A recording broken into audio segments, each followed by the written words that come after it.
Welcome again to Civil Structure Tech Guruji. This video is presented by Civil Structure Tech Guruji by Engineer Hari. I recommend my followers and channel visitors to watch full video for better understanding. Concrete technology question with answers. In question number 1, which cement should recommend for normal conditions? जो हमारे normal conditions होते हैं, जहाँ पर ज़्यादा heat नहीं है, ज़्यादा कोल्ड नहीं है, मीन्स इन्वायरमेंटल इज नॉर्मल, और जहाँ पर कोई स्पेशल रिक्वायरमेंट नहीं है, उस कंडीशन के लिए कौन सा सीमेंट आप यूज करेंगे?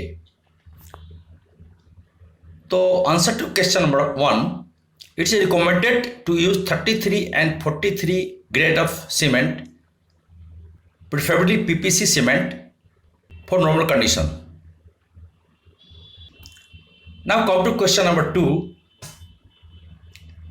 Mention many important precautions to be given while doing work with cement with grade 53. 53 grade की जो सीमेंट होती है, उसको आप यदि रिकमेंड करते हैं यूज़ करने के लिए, तो इसमें कौन सा प्रिकॉशंस है, मेन प्रिकॉशंस वो बताने हैं। 53 ग्रेड जो सीमेंट है, लोग तो रिकमेंड कर देते हैं, but you should note that 53 grade of जो सीमेंट है उसमें वेरी हाई हीट जनरेट होती है। इसकी हीट ऑफ हाइड्रेशन बहुत ज़्यादा होती है ड्यूरिंग द सेटिंग टाइम। यदि हाई टेम्परेचर, इन्वायरमेंट में हाई टेम्परेचर है और किसी प्रकार से यदि क्यूरिंग आप नहीं हो रही है वहाँ साइट पर, ड्यू टू वाटर प्रॉब्लम्स और लेबर प्रॉब्लम्स, तो वहाँ पर क्या होगा कि during high heat evaluation in the cement of 53 grade, very minor cracks हो जाएंगे उसमें कंक्रीट की सरफेस पर, और लेटर ऑन ये आपकी प्रॉब्लम करेगी, सीपेज वगैरह देगी, और स्ट्रक्चरल का भी प्रॉब्लम आ सकते हैं। सो while recommending 53 grade of cement, you should take precautions that workmanship and proper curing must be there so that it can neutralize the high heat involved in the process of hydration of 53 grade of cement. Question number 3, name accessories in slump test apparatus. Slump test, सबसे पहले जानिए कि slump test होती क्या है। Slump test में हम concrete की वर्केबिलिटी को चेक करते हैं। यह एक साइट पर जो एग्जीक्यूशन होती है वहाँ पर रखा जाता है, लैब में भी रखा जाता है, बट नॉर्मली इससे हम आसानी से वर्केबिलिटी, कंक्रीट की वर्केबिलिटी को निकाल सकते हैं। इसके पार्टस के लिए सबसे पहले आपको एक कोन चाहिए, उसका नाम है फ्रस्टम कोन। साइज होती है, बटम में आपकी 200 mm होगी, टॉप में 100 mm होगी, और हाइट इसकी 300 mm होगी। एक मेटल प्लेट चाहिए, जो जहाँ पर आप ज़मीन पर रख करके ऊपर से आप इस कोन को रख देंगे, उसमें कंक्रीट भरेंगे, तो एक मेटल प्लेट चाहिए। एक मेजरिंग स्केल चाहिए स्लम्प नापने के लिए, और And one tamping rod having 16 mm diameter and 600 mm long. These are the main apparatus to measure the slump test at site. Question number 4 में देखते हैं, according to Indian standard code 3 grade of cement होते हैं, वो क्या क्या होते हैं? According to Indian standard code आप 3 तरह की सीमेंट की ग्रेड होती है। पहला होती है OPC 33, OPC 43 grade and OPC 53 grade of cement. OPC का अर्थ हो गया ordinary Portland cement 33 grade, ordinary Portland cement 43 grade and ordinary Portland cement 53 grade. ये 3 क्लासिफिकेशन होती है हमारी IS कोड के हिसाब से, जो कि मार्केट में हमारे सीमेंट मिलते हैं। क्वेश्चन नंबर 5 में देखिए, find the 7 days characteristic strength of concrete in percentage of 28 days test for ratio mix 1:1:2। 28 दिन की जो आपकी कंक्रीट की वैलिड कंप्रेसिव स्ट्रेंथ होती है वह 7 डेज में उसके परसेंटेज टर्म में कितनी होगी।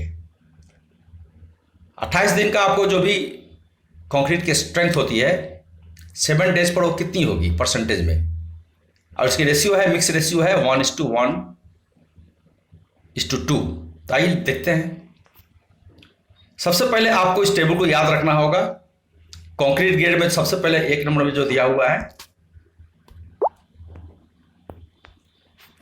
ये आपकी 1:1:2 हुई। 7 डेज में 210 हो रही है और 28 डेज में 315 हो रही है। तो 28 टेस्ट ये हमेशा ये जो टेस्ट है ये न्यूमरेटर में होंगे। 7 डेज वाला ऊपर रखिएगा न्यूमरेटर में और उसको डिवाइड करके आप 100 से मल्टीप्लाई कीजिए तो आपकी 7 डेज टेस्ट आ जाएगी। जैसे आप देखिए आगे ये आपकी है, जैसे 210 जो है ये आपकी 7 डेज की टेस्ट है कंप्रेसिव स्ट्रेंथ। 315 जो है आपकी 20 डेज की है। तो डिवाइड करके 100 से मल्टीप्लाई कर देंगे तो 67% आपकी आ रही है। तो जो 1:1:2 की जो रेशियो की जो कंप्रेसिव स्ट्रेंथ है 7 डेज में,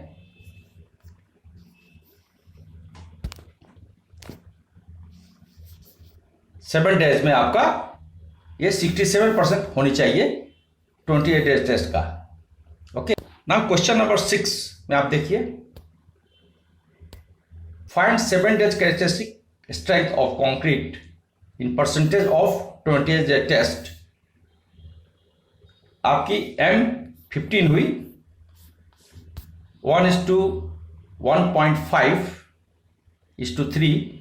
तो 7 डेज में इसकी कंप्रेसिव स्ट्रेंथ क्या होगी in term of percentage of 28 days test. तो इसके लिए सेम आपको याद रखना होगा। इस टेबल को याद रखिए। ओके, जैसे ये आपकी हो गई 1:1.5:3, इसकी 7 डेज टेस्ट आपकी हो गई 175। 28 डेज टेस्ट हो गई आपकी 265। ये आपकी हो गई 7 डेज कंप्रेसिव स्ट्रेंथ। ये आपकी हो गई 28 days.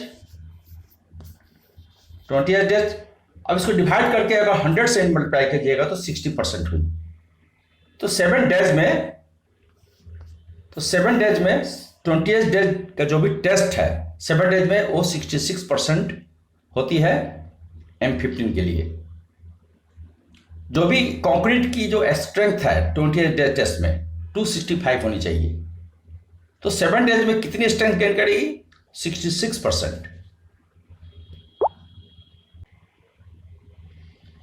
At room temperature, what is the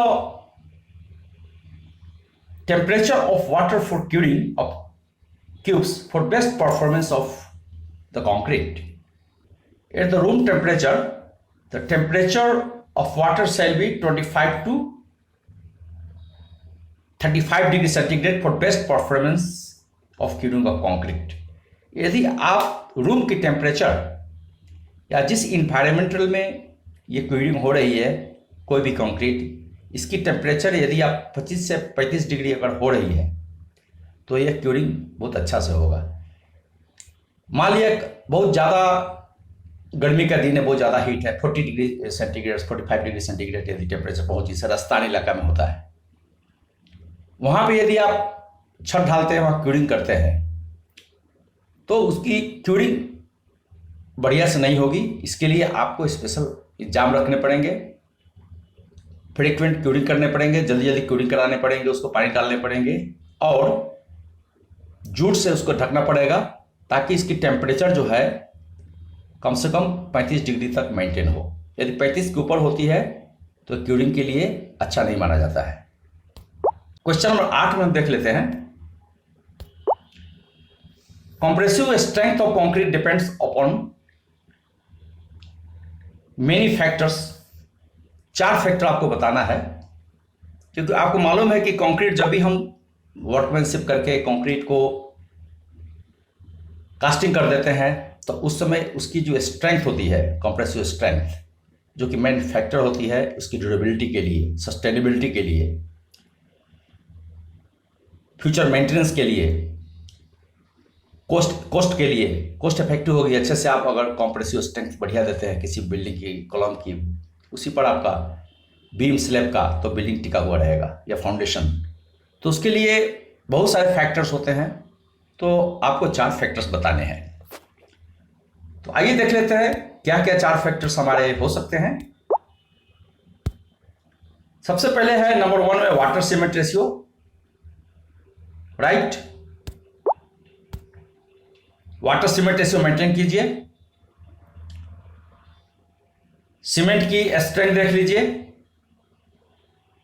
cement कहीं पुराना तो नहीं है। जितने जितने एज बढ़ेगी उसकी स्ट्रेंथ घटती हुई चले जाएगी। तो देख लीजिए कि सीमेंट की क्वालिटी क्या है, उसकी मैन्युफैक्चरिंग डेट क्या है, उसके हिसाब से वो देखना होगा आपको। कंक्रीट मटेरियल जिसमें आपका सीमेंट है, सैंड है, वाटर है, एग्रीगेट है, उसकी क्वालिटी क्या है, जो मुख्य कंपोनेंट होते हैं कंक्रीट की, वो आपको चेक करिए। और quality control during the production of concrete. यदि क्वालिटी सब कुछ सही है बट आपकी मिस्त्री सही नहीं है, मिक्सिंग प्रॉपर नहीं है, वर्कमैनशिप नहीं है, क्यूरिंग नहीं है, टैंपिंग नहीं है, तो आपकी स्ट्रेंथ पर काफ़ी फर्क पड़ती है और स्ट्रेंथ पुअर होती है। तो आपको सब देखना है कि प्रोडक्शन के समय उसकी वर्कमैनशिप कैसी है। तो ये 4 फैक्टर हुए हमारे: water cement ratio, cement strength, quality of concrete material and quality control during the production of concrete. तो ये 4 फैक्टर आप याद रखें। क्वेश्चन नंबर 9 में देख लेते हैं। In plain concrete expose to sea water, कहीं आप नजदीक के नीचे से मुंबई है या गुजरात के कच्छ इलाका में काम कर रहे हैं, चेन्नई में समुद्र किनारे, या जहां पर समुद्र की जो इवापोरेशन होती है समर में, गर्मी के दिनों में, तो वहां पर सबसे मिनिमम जो ग्रेड ऑफ कंक्रीट है वो क्या रखेंगे?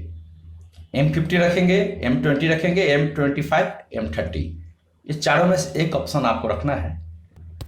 IS कोड 456 2000 आपको कहता है कि कोई भी plane concrete which is exposed to sea water, grade of concrete shall not be less than 25 M25। इसको जो ग्रेड ऑफ कंक्रीट है उससे कम नहीं होनी चाहिए whenever your structure is exposed to sea water। और अगला क्वेश्चन हम देखते हैं, question number 10। For compressive strength determination minimum numbers of CC cubes required in sample. कोई भी कंप्रेसिव स्ट्रेंथ आप निकालते हैं लैब में आफ्टर कास्टिंग, तो कुछ सैंपल हम बना के रखते हैं फॉर योर रिकॉर्ड पर्पस और for your checking purpose, कि कितने सैंपल आप बनाएंगे to check the compressive strength of any concrete. तो आप इसमें 2 रखें, 3, 6, एक पर आपको जानकारी होनी चाहिए कि 2 हम सैंपल बनाए, 3 बनाए कि 6 बनाए। तो इसके आंसर में हम यही कहेंगे कि जब भी आप कंक्रीट कास्टिंग करते हैं, सैंपल बनाएं to determine the compressive strength of that particular concrete. तो इसके लिए सीसी क्यूब जो है आप कम से कम 3 बनाएं, 3 नंबर्स आप सीसी क्यूब बनाएं, उससे कम नहीं बनाएं। ये जो 10 क्वेश्चंस है काफ़ी इंपॉर्टेंट है फॉर सिविल इंजीनियर्स एंड या इंजीनियरिंग स्टूडेंट हो या इंटरव्यू पर्पस के लिए हो